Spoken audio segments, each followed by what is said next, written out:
সিলেটের জয়ন্তাপুর উপজেলায় ৩ নং চারিকাঠা ইউনিয়নের অন্তর্ভুক্ত মেঘালয় টি এস্টেটের ইজারা বাতিলের দাবিতে মানববন্ধন অনুষ্ঠিত হয়েছে।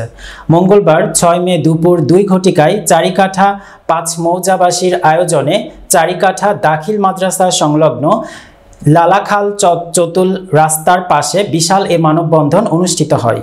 মানববন্ধনে সাবেক ইউপি সদস্য আব্দুল মজিদের সভাপতিত্বে ও উপজেলা জামায়াতের সাবেক আমির নাজমুল ইসলামের সঞ্চালনায় অন্যান্যের মধ্যে বক্তব্য রাখেন ৩ নং চারিকাঠা ইউনিয়ন পরিষদের চেয়ারম্যান সুলতান করিম, সাবেক চেয়ারম্যান শাহ আলম চৌধুরী তোফায়েল, সিলেট জেলা কৃষক দলের যুগ্ম আহ্বায়ক আলতাফ হোসেন বিলাল সহ স্থানীয় গণ্যমান্য ব্যক্তিবর্গ, আলেম সমাজের প্রতিনিধি সহ বিভিন্ন শ্রেণী পেশার পুরুষ মহিলাগণ।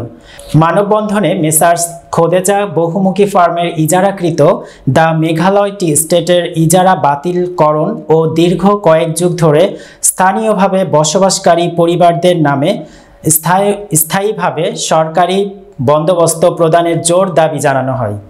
আমাদের অস্তিত্ব রক্ষার মানববন্ধন, আমাদের বাসস্থান থেকে আমাদেরকে সীমানা মেঘালয় টি স্টেট সীমানা নির্ধারণ করে আমাদের বাসস্থানে আমরা যে আছি, আমরা যে লালাখালে যেসব শ্রমিক ভাইরা থাকে সেই পর্যায়ে আমাদেরকে নিয়ে যাওয়ার পায়তারা হচ্ছে। আমরা দুই মানববন্ধনে উপস্থিত হয়েছি।